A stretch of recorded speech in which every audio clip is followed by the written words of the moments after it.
Hello everybody, Remedy X here with all things nerdy, and today I got another deck tech for you. This one is a budget Titania build. The deck is about $100. It was actually under $100 when I first built it. I built it a couple days ago, and now it's a little over. If you look here, it's 101 and a penny, but I still consider it a $100 budget deck. By the time you take like the cost of the lands, the basic lands out of there, then it'd be a $100 deck. So, all right. So to start off with the commander. Green, and 3 for Titania, Protector of Argoth. Legendary creature elemental. When Titania, Protector of Argoth, enters the battlefield, return target land from your graveyard to the battlefield.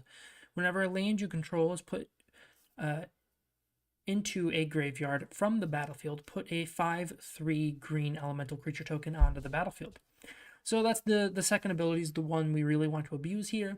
Now, you don't want to cast Titania normally unless you can do both immediately in a turn. That's really the way that I kind of constructed the deck and the way that you really want to do it. You can get a lot of value out of her, though. I have played her on like turn 3 and then proceeded to make like 2 elementals on the same turn. So it can be done. The deck can go very fast. It does not always. It is not necessarily an aggro deck, even though it does win by killing you with 5/3s. Next card, Nissa Who Shakes the World. Whenever you tap a forest for mana, produces an extra green, +1. Put 3 1/1 counters on one target non-creature land you control. Untap it. It becomes a 0/0 elemental creature token with vigilance and haste. So essentially makes a 3/3, makes your land a 3/3 with vigilance and haste. Also, -8, you get an emblem with lands you control are indestructible. Search your library for any number of force cards, put them onto the battlefield, tapped, then shuffle your library. Don't really use that part very much at all. We got a little bit of like mana dorks and stuff here. Arbor Elf, a Burial Grazer, put the land into play. Elvish Mystic, Llanowar Paradise Druid, Lotus Cobra, when a land happens, you get more mana. Incubation Druid, Sakura Tribe Elder, sacks to get lands. Seder Wayfinder finds you lands from the top of your library. Whisper of the Wilds taps for mana, and if you control a creature with 4 power or greater, taps for 2 green instead. Then we got Destiny Spinner here, which is not a mana dork. Creature and enchantment spells you control cannot be countered. Pay 4 mana, target land you control becomes an XX elemental creature with trample and haste until the end of the turn, where X is the number of enchantments you control. So this can animate a land, make it kind of weak most of the time. It's not very big, which is good because you animate a land and then you can like block with it, and that's land dying and you get a Titania trigger. Not an awful lot of enchantments. There are a few, so you can have kind of big lands animated with this. Primarily there though, so your creatures don't get countered. Not having Titania countered is pretty important. Azusa, Lost But Seeking, 3 mana for a 1/2 human monk, legendary creature. You may play 2 additional lands each turn. This is very good. Playing all the extra lands helps get you to the critical mass of lands you really need. You might hear my cats playing in the background. If you do, I'm sorry. Courser of Krufix, 3 mana, 2 green, and 1. Play the top card of your library revealed. You may play lands from the top of your library. Whenever land enters the battlefield under your control, gain 1 life. Life gain, it kind of helps, but not really. Playing lands from the top of your library is really good, though, especially when you're struggling to draw enough lands. Like I said, you really want to hit a critical mass of lands in this deck. Dryad of the Illusion Grove. You may play an additional land each turn. Lands you control are every land type. That part doesn't really matter, except for making them your non-basic lands forest for Nissa. But that's really the only point that part matters. But playing the extra land every turn is really good. Eternal Witness just returns target card from your graveyard to hand. Could be land, could be whatever value creature you want. Enchantment. Manglehorn enters the battlefield, destroys an artifact. Artifacts your opponent control enter the battlefield tapped, slowing them down a little bit. Just solid value piece, I guess. Rex Sage, same thing. Enters the battlefield, destroys an artifact or an enchantment. Does not make them enter tapped, though. Ramanap Excavator, 3 mana for 2/3. You can play land cards from your graveyard. Pilgrim's Eye, 3 mana flying 1/1 artifact creature, Thopter. When it enters the battlefield, search your library for a basic land card, reveal it, put it into your hand, and then shuffle. In a less budget-friendly version of this deck, this is one of the first things that normally gets cut. And I'll go over a couple like non-budget options that I have some of, but not everyone does.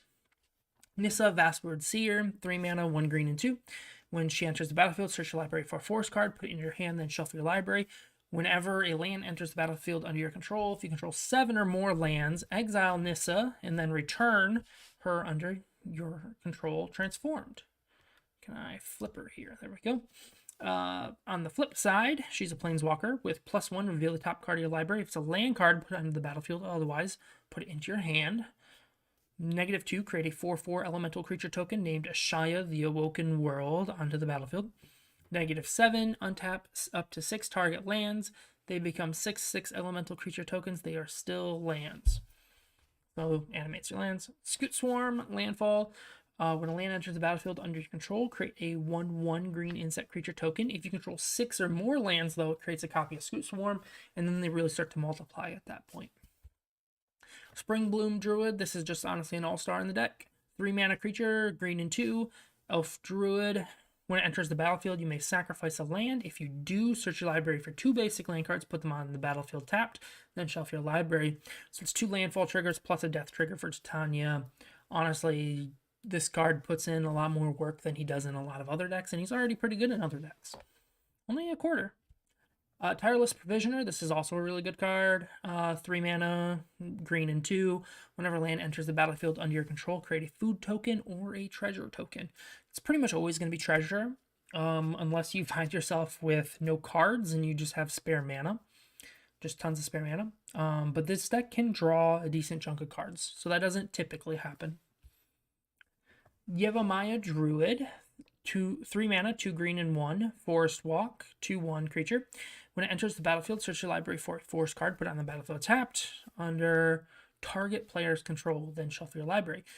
You could give the land to your opponent if you really want to be friendly with them, but no. you just ramp a forest of your own into play. Technically, if you give it to an opponent, because it says target player's control, so you can put a forest on an opponent's control. It does have like unblockable because they have a forest and it has forest walk, but it's not worth it. Just put it in your control. Yevamaya Elder, 3 mana, 2 green and 1 for a 2/1 human druid.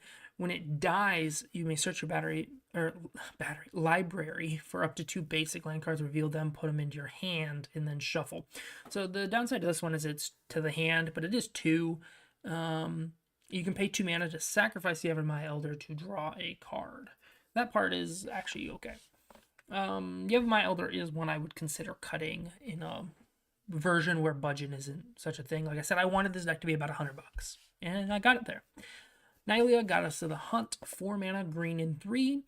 Legendary enchantment creature god, 6/6, indestructible. As long as your devotion to green is less than 5, Nylea is not a creature. Other creatures you control have trample, pay 4 mana, a green and 3. Target creature you control gets 2/2 until the end of the turn. This primarily just gives all your creatures trample. It's really, really helpful for the elemental creatures that you're going to be swinging that Titania makes. Tamer Sabertooth. This does not have like an infinite combo in this deck that I'm aware of, at least.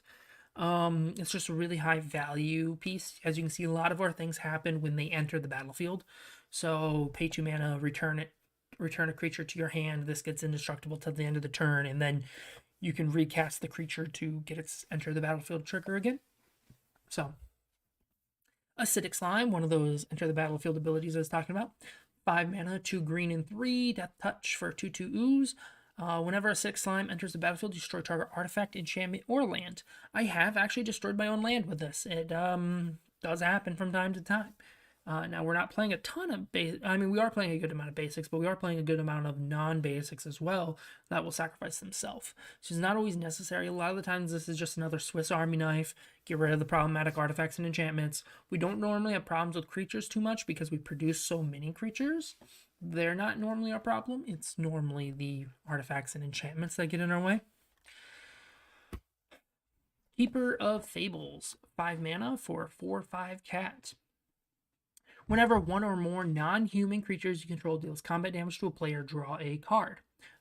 So a lot of the deck is non-humans. There's a couple in here. I think Yavimaya Elder was one. No, yeah, he's human druid.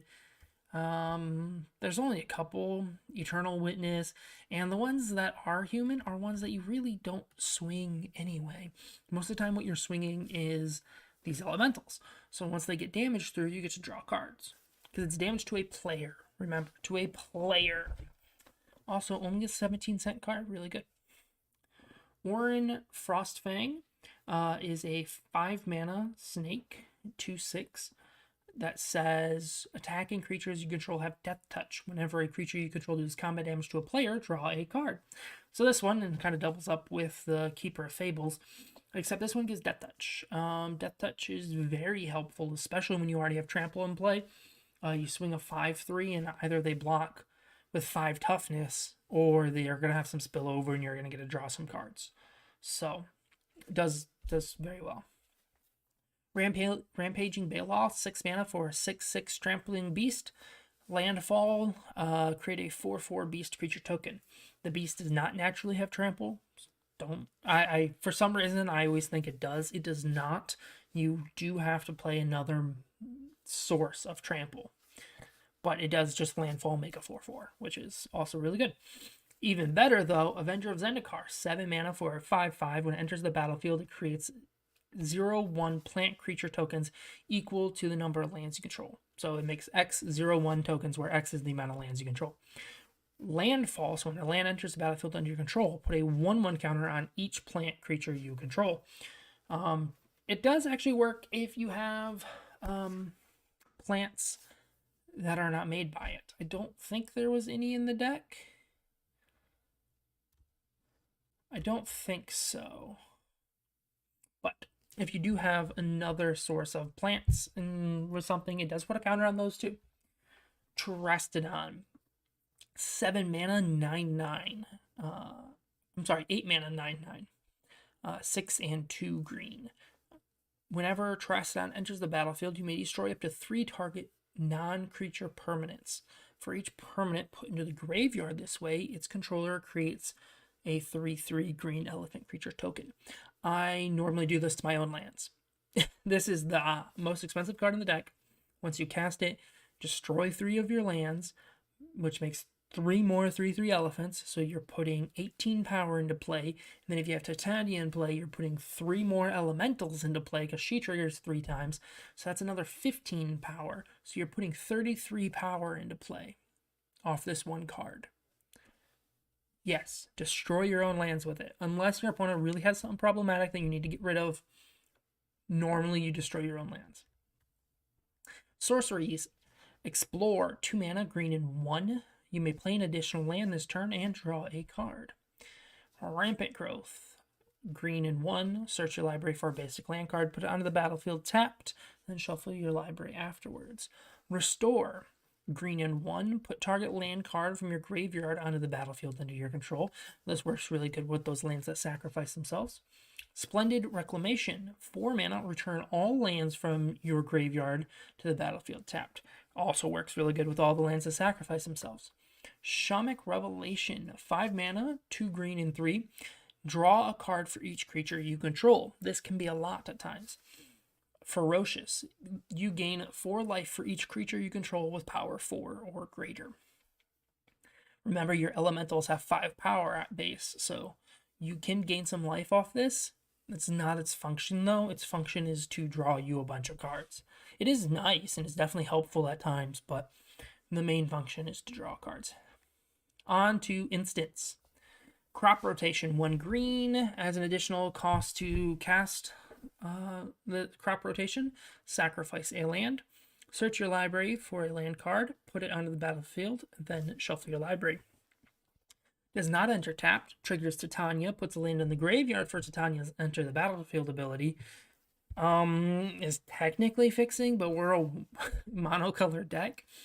The only time I've actually seen it be considered fixing is if I have 2 non-basic lands and a forest, and I'm trying to cast like a Courser of Crufix. You can sacrifice a non-basic to grab a forest from your deck. But you still can't do it the same turn because you use the 1 green for it. Yeah, if you should get the point, but that's like the only time I've seen it, and it hardly ever happens. We play a lot of basics in this deck. Grapple with the Past, 2 mana, a green and 1. Mill 3 cards. You may return target creature or land card from your graveyard to your hand. Does not have to be one of the cards you milled. It can just be any land or creature. Swell of Growth. This is one that you could take out if you choose to. It's a combat trick. So 2 mana, green and 1. Target creature you control gets +2/+2 until the end of the turn. You may put a land card from your hand onto the battlefield. This is just a poor man's Growth Spiral. So it's just an extra land. You can do it on an opponent's turn even. You can trigger landfall on an opponent's turn. So Beast Within, 3 mana, green and 2, destroy target permanent. Its controller creates a 3/3 green beast creature token. Just real solid removal, destroys any one thing you need destroyed. Second Harvest, green and 2. For each token you control, create a token that is a copy of that permanent. So doubles all the tokens. You have 2 elemental creature tokens. This will make 2 more. So you'll have 4 of them. Return of the Wild Speaker, 5 mana for an instant. Says choose 1, draw cards equals the greatest power among non-human creatures you control, or non-human creatures you control get +3/+3 till the end of the turn. This can be a game ender, or this can draw you a bunch of cards and then you can end the game. So this honestly can do either way. I think more commonly I use it to draw cards, but that's because I really haven't struggled to end out games. Zurin Orb, onto artifacts, I should say. 0 mana artifact, so free, and you can sacrifice a land and you gain 2 life. This just instantly combos with Titania. I've even done it on, so something you can do on turn 5, or when you have 5 lands. So it could be turn 3 if you have land ramp. If you are completely untapped and you have 5 mana, right? Play Zurin Orb for free, tap a land, sacrifice it for the 2 life. Then you play Titania with the 1 floating and the 4 other lands, and then Titania will grab it back from the graveyard and put it into play. It's just a little like min-maxy, I guess. It normally doesn't do a lot. It just gains you an extra 2 life. But with Titania in play, this can be, I can sacrifice literally every land I have if I want and make a 5/3 elemental, and I can do it at instant speed. Does everything you need, really. Expedition Map. This is one that I've considered cutting.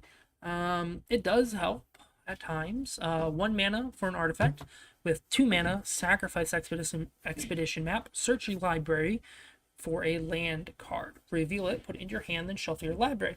This helps when you want to grab the lands that sacrifice themselves. Or if you just really need lands to sacrifice. Not normally, honestly, it's kind of like a fail-safe card, you know? It doesn't have an awful lot of upside, but it keeps your baseline a little higher, kind of thing. Soul Ring, you should know Soul Ring if you play Commander. 1 mana for an artifact that taps for 2 mana. Honestly, it's not as good in this deck as it is in a lot of other decks. We have a lot of green pips. It does help with casting the Terrastodons and stuff, the higher converted mana cost, but we do pump out a bunch of land. So honestly, if your group hates Soul Ring, just cut it. It's not as important to this deck. It is cheap, and it is a good card, and it is in the deck because it deserves a spot in the deck, but hey, there is something to be said for possibly cutting it. Arcane Signet, kind of in the same boat. This does make green mana. I debate on just putting another 2 mana land ramp in here, though. But there's 1 card in the deck that cares about artifacts, so I've been playing it for now. Just taps 2 mana, artifact taps for 1 of any color in your commander. Throne of Eldraine, this was almost cut due to budget constrictions. It's about $16, 15 and a half. 5 mana. When it enters the battlefield, for a legendary artifact, I should say. When Throne of Eldraine enters the battlefield, choose a color. Tap, add 4 mana of the chosen color. Spend this mana only to cast monocolored spells of that color. So you cannot cast your artifacts with it. You can cast pretty much anything else in the deck with it, just not your artifacts. It has a second ability, though, which is 3 mana, tap, draw 2 cards, spend only mana of the chosen color to activate this ability. So you have to spend green mana specifically to activate the second ability. But it is a repeatable draw 2. It also does just 5 mana rock that taps for 4. It's quite good. Exploration, 1 green. You may play an additional land on each of your turns. Very, very solid enchantment. Sorry, I should say we're moving on to enchantments. Second enchantment, Kalani Heart Expedition. It is green and 1. Landfall, you put a quest counter on Kalani Heart Expedition. After you have 3 quest counters, you may remove them. Sacrifice this enchantment, search your library for 2 basic land cards, put them onto the battlefield tapped, and then shuffle your library. Just a budget way to get 2 lands into play quite easily. So, the downside to this is it does need 3 counters. And it's triggered by landfall. So by the time you get this, my cats are making a bunch of noise, I'm sorry. By the time you get this, you already have 5 lands by the time you sacrifice it. Normally, sometimes it's 4 if you play a land and then sack that land to get another land kind of thing. So, I don't know. But it does get more basics and get you from like 5 to 7, which gets you from playing Commander. And with Commander ability, it gets you Terrastodon. So, it does mean the turn you play Commander, you get your extra land, you crack this off for 2 lands, and it puts you at the 8 mana required for Terrastodon. Roaring Earth, 2 mana for an enchantment. Whenever land enters the battlefield under your control, put a 1/1 counter on target creature or vehicle you control. No vehicles in the deck, but the creatures are happy to take the counters. It also has Channel for X green. Discard Roaring Earth. Put X 1/1 counters on target land you control. It becomes a 0/0 green spirit creature token. Or, sorry, 0/0 green spirit creature with haste. It is still a land. I have discarded this for 2 to just animate one of them so they die and makes a 5/3. Because they just animate as a 0/0 if you don't pay any for X. Does not say X can't be 0, so. Sylvan Anthem. Green for an enchantment. Green creatures you control have +1/+1. Whenever a green creature enters the battlefield under your control, scry 1. So just card selection, a bit of a boost to your tokens. Your tokens are 6/4s instead of 5/3s, and that's a big difference. A 6/4 is a lot worse than a 5/3 for your opponents. Garruk's Uprising, green and 2 enchantment. When it enters the battlefield, if you control with a creature with power 4 or greater, draw a card. So if you already have an elemental in play or any other creature with 4 or greater power, you draw a card. Creatures you control have trample, so this is another source of trample, not just Nihilea. Whenever a creature with power 4 or greater enters the battlefield under your control, draw a card. So if it's already in play and then you make another elemental, you get to draw another card. Really, really solid card for this deck. Retreat to Kanzu, 3 mana, green and 2, enchantment, landfall, choose 1. You can either put a 1/1 counter on target creature you control or gain 2 life. Normally it's a 1/1 counter. Just landfall, make your creatures bigger, harder to deal with. The next one is a little debatable. It's something I've been playing. It takes a little bit of the heat off you until they realize how strong it is for you. Rites of Flourishing. Green and 2 enchantment. At the beginning of each player's draw step, that player draws an additional card. Each player may play an additional land on each of his or her turns. So everyone gets to draw extra cards. Everyone gets to play extra lands. You just have to benefit off it more than your opponents, which you normally do. Spelunking, 3 mana, green and 2. When Spelunking enters the battlefield, draw a card. You may put a land from your hand onto the battlefield. If you put a cave into the battlefield, this way you gain 4 life. Lands you control enter the battlefield untapped. So there's another way to ramp an extra land into play. It makes your lands enter untapped. There are some lands that specifically enter tapped. And then if a cave enters, you gain 4 life. But there's only like 2 caves in the deck, so that's not what you do it for. You do it just for lands entering the battlefield untapped, and to draw a card and put an extra land into play. Um, Honestly, it's kind of cuttable. You could cut this, but I don't know. It's a cheap card that I happen to have and I've been testing with. I think it puts in more work than you think it does. It doesn't sound like it does a lot, but I think it does more than you would think. Abundance. This is like an all-star in the deck. So green, green, and 2 for an enchantment, 4 mana total. If you would draw a card, instead you may choose land or non-land. Reveal the top card of your library until you reveal a card of the chosen kind. Put that card into your hand. All other cards revealed this way to the bottom of your library in any order. So every time you draw, you can pick land. You can get that land, which helps you keep up on your land plays. You could pick non-land if you're flooding up with lands and you have too many, which just means you get to draw more action. Overall, this card does a lot of work. 21 cents. I did not think it was that cheap, by the way. The Mending of Dominara. So this is a saga. It is 5 mana, 2 green and 3.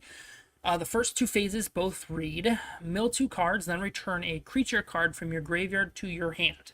So you just get back some of your value creatures, or maybe even an important creature, every turn. And then when you hit your third phase, return all lands from your graveyard to the battlefield. Then shuffle your graveyard into your library. So this gets you all the lands back from your graveyard. It honestly does a lot of work. Zendikar's Royal, 5 mana, 2 green and 3. Landfall creates a 2/2 elemental creature token. So this just landfall makes more tokens for you.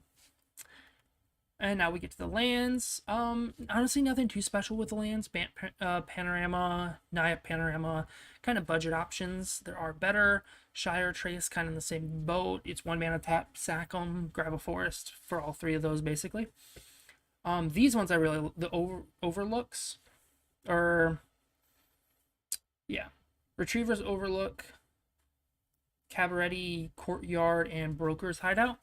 They're from New Capenna. They enter and they immediately sacrifice to grab forest, plains, or island, or mountain, forest, or plains, or swamp, mountain, or forest.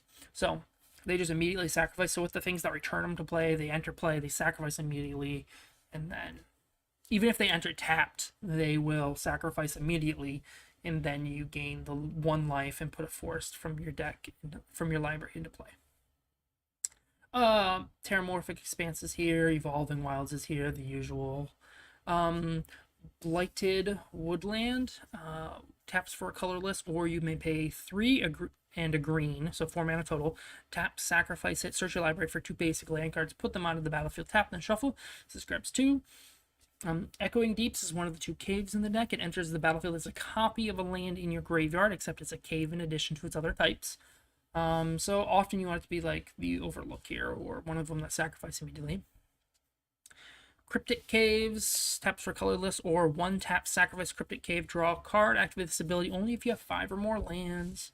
There's 24 forest, by the way. Hidden Nursery has 5 mana, tap, sack, discover 4. So exile cards from the top of your library until you exile a non-land card with mana value 4 or less, cast it without paying its mana cost, or put it into your hand. Myriad Landscape, 2 mana, tap, sack, search your library for up to 2 basic land cards, put them into the battlefield tapped. Roadside Reliquary, this is the one that cares about artifacts. 2 mana, tap, sack, Roadside Reliquary, that is. Draw a card if you control an artifact, draw a card if you control an enchantment. So this can draw you 2 cards. Often it's only 1. There's not a lot of enchantments and artifacts in the deck, but you do normally have 1 or the other, so. And that is pretty much it. Let me know what you guys think. Oh, I do want to, real quick, while I got you. These are cards kind of cut for considering they're just budgetary. Nissa Resurgent Animist. 3 mana, green and 2, landfall, land enters battlefield under your control, add 1 mana of any color. Then if this is the second time you've resolved this turn, this ability is resolved this turn, reveal cards from the top of your library until you reveal an elf or elemental card. Put that card into your hand, the rest of the bottom of your library in a random order.